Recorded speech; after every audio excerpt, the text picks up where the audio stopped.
అయ్యయ్యో! ఊరుకో, ఊరుకో, ఊరుకో. చూడు, చూడు. అయ్యో!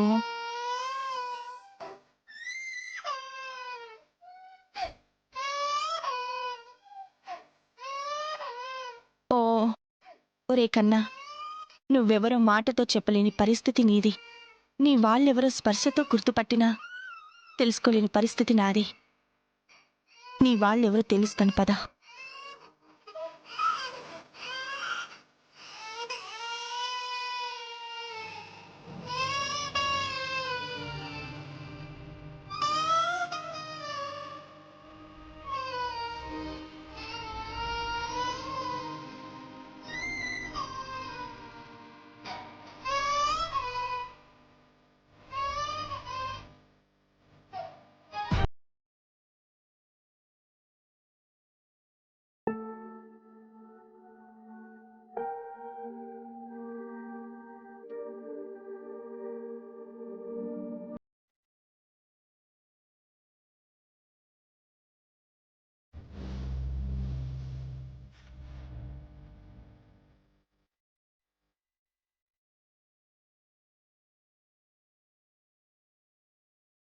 రైట్ అని చెప్పి ఇది రెడీ చేయమని చెప్పమ్మా. కోర్టులో సబ్మిట్ చేయాలి. అలాగే సార్. ఏం కావాలమ్మా? సిఐ గారిని కలవాలి. జంక్షన్లో ఏదో గొడవ అవుతుందని ఫోన్ వస్తే సార్ వెళ్ళారు. 5 నిమిషాలు వచ్చేస్తారు. మీరు అలా కూర్చోండి. అవును, కూర్చోబెట్టమ్మా.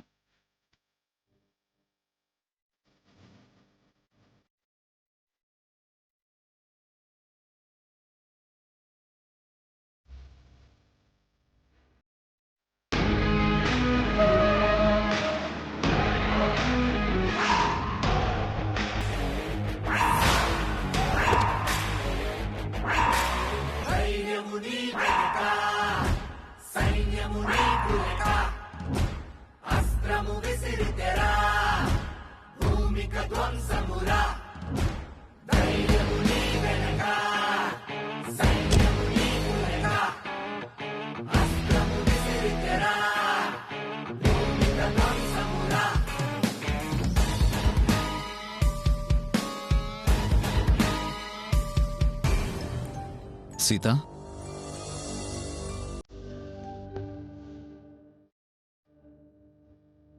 అశోక్, నువ్వా? అవును, నువ్వేంటి సడన్ సర్ప్రైజ్? ఎలా ఉన్నావు? ఐఎమ్ గుడ్, బాగున్నాను. రా కూర్చో. నువ్వెలా ఉన్నావు సీత? అన్నట్టు మీ ఆయన రామరాజు ఎలా ఉన్నాడు? అందరూ బాగున్నారు అశోక్. మనం కలిసి చదువుకున్న రోజులు ఇంకా కళ్ళ ముందు అలాగే ఉన్నాయి. గతం, ముఖ్యంగా స్టూడెంట్ లైఫ్కి ఎప్పటికీ తీపి జ్ఞాపకమే. అవును సీత. ఆ అవును, స్కూల్లో ఎప్పుడు చూసినా ఫ్రెండ్స్తో దొంగ పోలీస్ ఆట ఆడేవాడివి.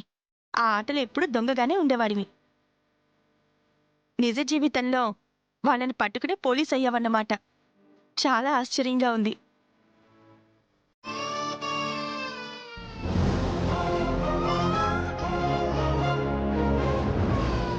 అరే రే, హే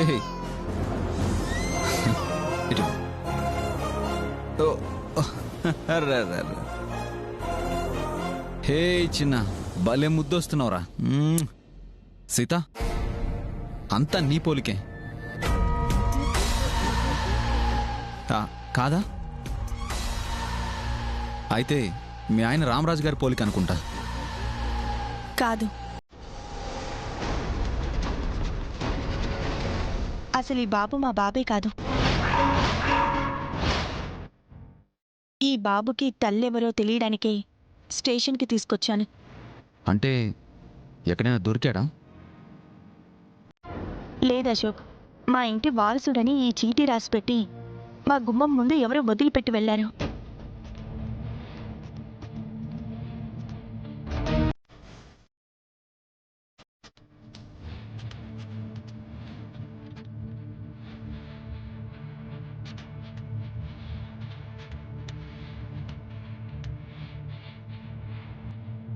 రామరాజు గారు ఊరికి పెద్ద, పేరుకు తగ్గట్టే తను గొప్పవాడని చాలామంది చెప్తే విన్నాను.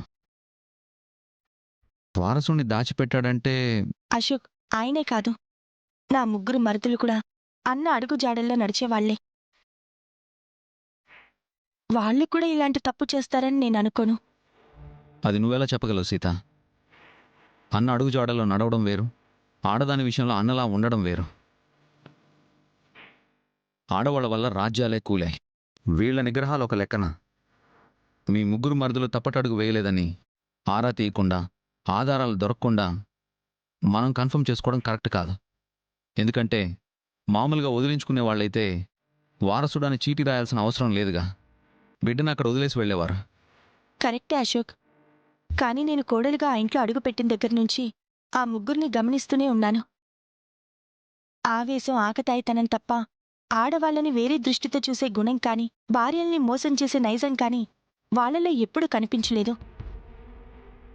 అందుకే వాళ్ళెప్పుడూ అలాంటి పనులు చేయరని నా నమ్మకం. చూడు సీత, నమ్మకం వేరు, నిజం వేరు. పెరిగిన వాతావరణాన్ని, గుణగణాలని బట్టి తప్పొప్పుల విషయంలో ఒక అంచనాకు రాకూడదు. ఇప్పుడేం చేద్దాం అశోక్? యూ డోంట్ వరీ, నేను ఎంక్వైరీ చేస్తాను. ఈ చంటోని ఇక్కడ వదిలేసి వెళ్ళు. అదేదో తొందరగా ఎంక్వైరీ చెయ్యి అశోక్. మా ఇంటి వారసుడు అవునా కాదా అన్నదానికంటే బాబు కన్నతల్లెవరో ముందు తెలుసుకోవాలి. వీణ్ణి అమ్మ ఒడికి చేర్చాలి. తప్పకుండా సీత. నేనిక బయలుదేరుతాను అశోక్. ఓ లేదు లేదు లేదు లేదు లేదు. ఓ ఊరుకోనా, ఏడోకు. అలాగే సీత.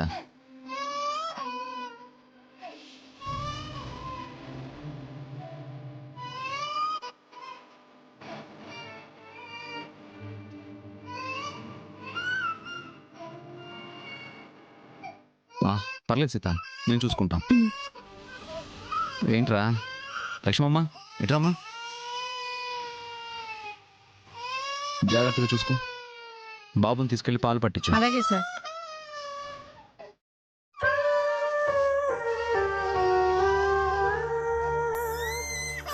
ఏంటి సార్ ఇది?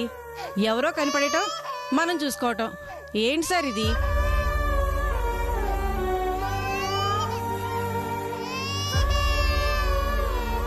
చీకట్లో పాపాలు చేయడం, పసిబిడ్డ జీవితాలు నాశనం చేయటం.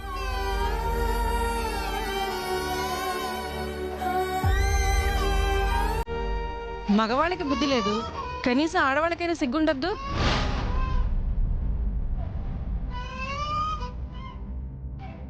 ఎవరికైనా సరే ఏంటో ఏడవకురా.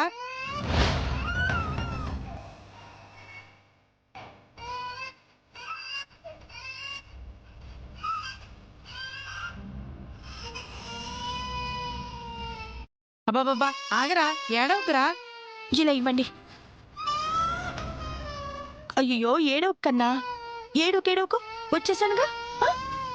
ఏం సీత, నువ్వేం భయపడకు. బాబుని మేము చూసుకుంటాం కదా. ఇటు వద్దశోక్.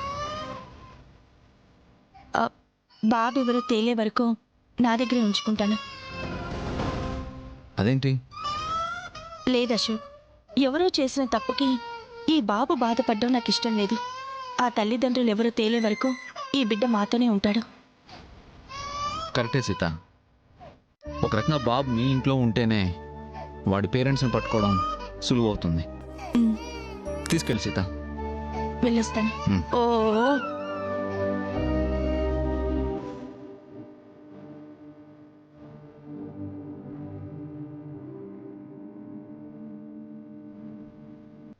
ఏంటి సార్, మీ ఫ్రెండ్షిప్ చూస్తుంటే కాలేజీ రోజుల్లో మీరు ఆవిడని బాగా ఇష్టపడినట్టున్నారు.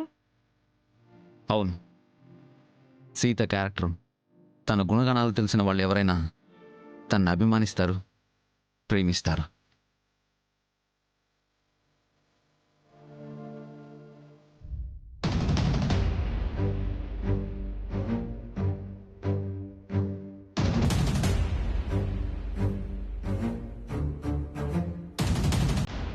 అన్నయ్యలు, మొత్తానికి బుడ్డోడి గండం గడిచిపోయింది.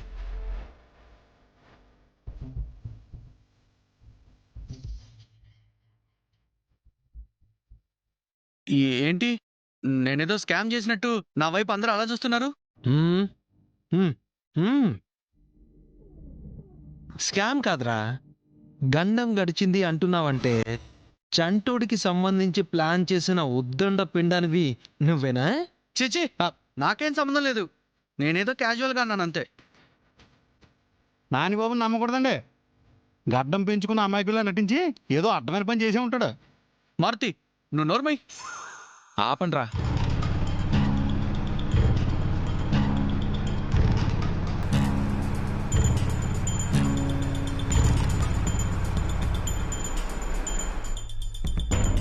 అదిగో వదిన వచ్చేస్తుంది. బిడ్డని పోలీస్ స్టేషన్లో అప్పచెప్పుంటుంది.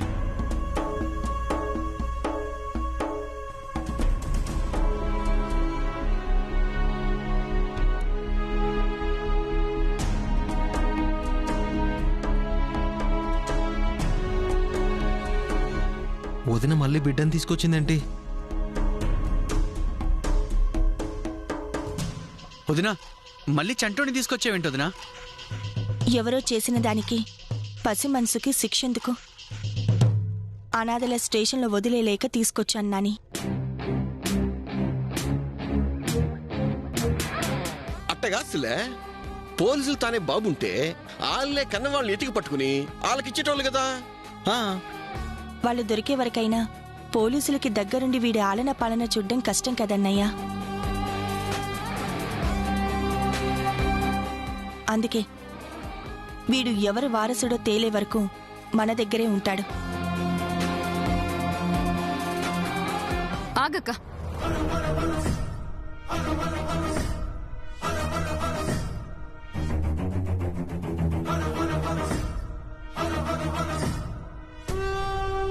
మళ్ళీ ఈ దరిద్రాన్ని లోపలికి తీసుకుని రావద్దు. దయచేసి దీన్ని బయటే వదిలేసి కాళ్ళు కడుక్కుని రా.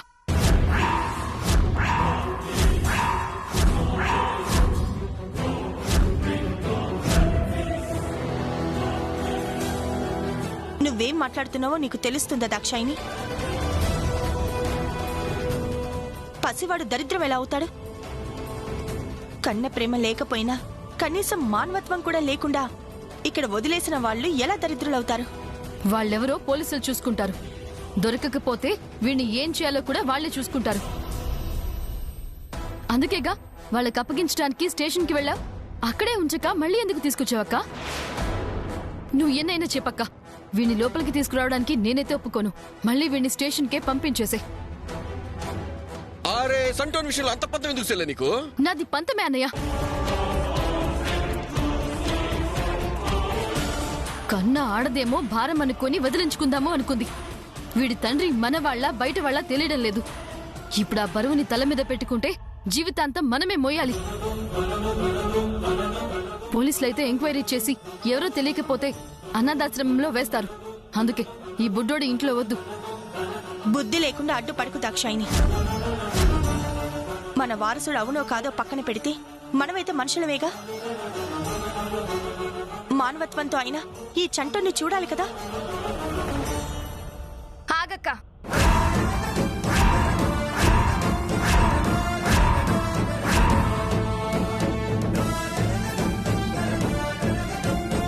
వీడిని ఇంట్లోకి తేవడం నాకు కూడా ఇష్టం లేదు. వీడిని ఇక్కడే ఉంచుతాను అంటే మేం మాత్రం ఇక్కడ ఉండం, ఇంటి నుంచి వెళ్ళిపోతాం. తల్లివి కాబోతున్న నువ్వు మాట్లాడాల్సిన మాటలు కావు సరస్వతి ఇవి. నిజానిజాలు తేలే వరకు వీడు ఇక్కడే ఉంటాడు.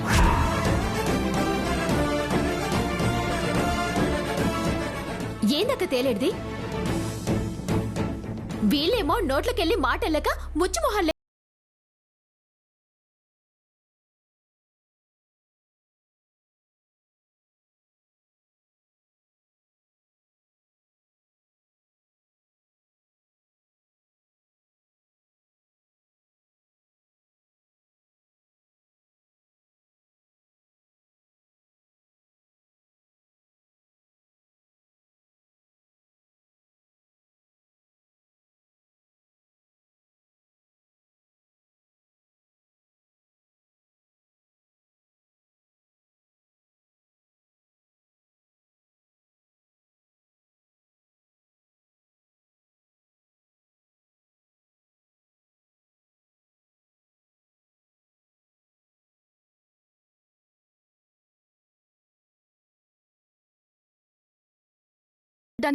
ఈ బిడ్డని ఇక్కడే ఉంచాలని సపోర్ట్ చేస్తున్నారా?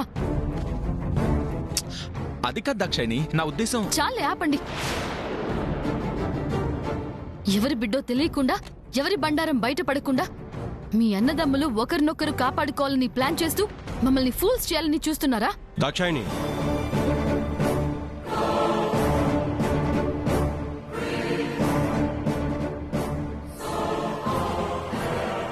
అనవసరమైన రాద్ధాంతాలు ఎందుకు చెప్పు?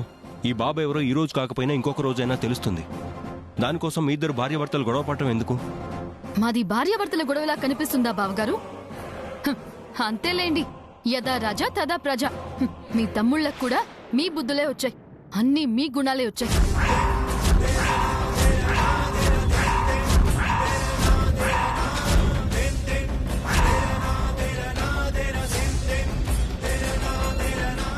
నోరు అదుపులో పెట్టుకొని మాట్లాడితే బాగుంటుంది దాక్షాయిని.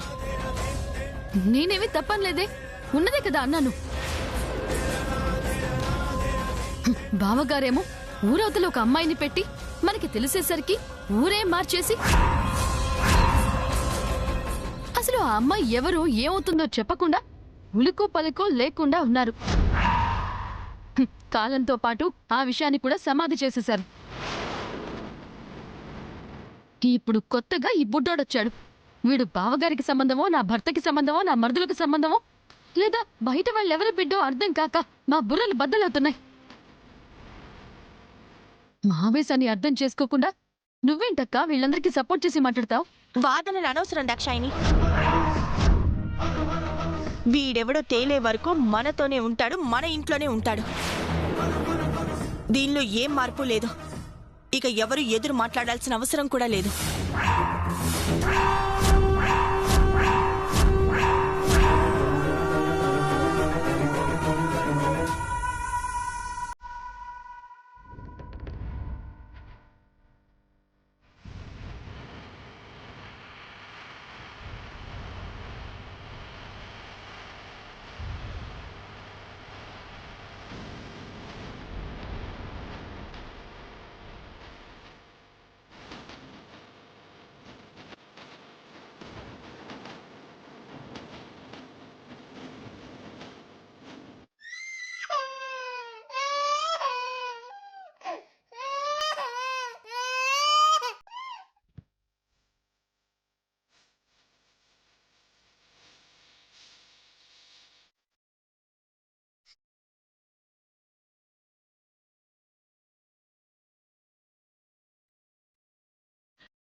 అసలు సీతక్క ధోరణి ఏంటో అర్థం కావడం లేదు. బాబుని అప్పగిస్తానని తనే పోలీస్ స్టేషన్కి వెళ్ళింది. మళ్ళీ తనే వెనక్కి తీసుకొచ్చి విషయం తేలేంత వరకు ఇక్కడే ఉంటాడు అని వాదిస్తోంది. ఎందుకు తీసుకెళ్ళినట్టు, దేనికి తీసుకొచ్చినట్టు? ఒకవేళ పోలీస్ స్టేషన్ పేరు చెప్పి మన ముందు కలరింగ్ ఇచ్చిందేమో. సీతక్క ముందుకు మాట వెనుకో మాట చెప్పదు. పోలీస్ స్టేషన్ కాడ ఏదో జరుగుంటది. ఇప్పుడేంటి ఆ చంటోని ఎత్తుకోవడాలు, ఆడించడాలు, పాలు పట్టడాలు ఇవన్నీ మనం చేయాలా? నా వల్లైతే కాదు. నేను నా కడుపులో ఉన్న బిడ్డ బరువు మోసుకోవడానికే నాకు ఓపిక లేదు. ఇంక వాడి బరువు ఎక్కడ మోసేది? నా వల్ల అస్సలు కాదు. మీరిద్దరు నాదికు చూస్తారేంది? వాణ్ణి ఒంటికి పోసుడు, కడుగుడు, వాణ్ణి సంకనేసుకుని తిరుగుడు నాతో ఏడైతది? సరే, ముగ్గురం ఒకే మాట మీద ఉందాం. వాడికి సంబంధించిన పనులు మనం చేయొద్దు, ఆల్నా పాలనా మనం చూడొద్దు. ఆ బుడ్డోడు ఉంటాడని సీతక్కే పట్టుపట్టింది కాబట్టి ఆమెను చూసుకుంటుంది. సరేనా? సరే. సరే.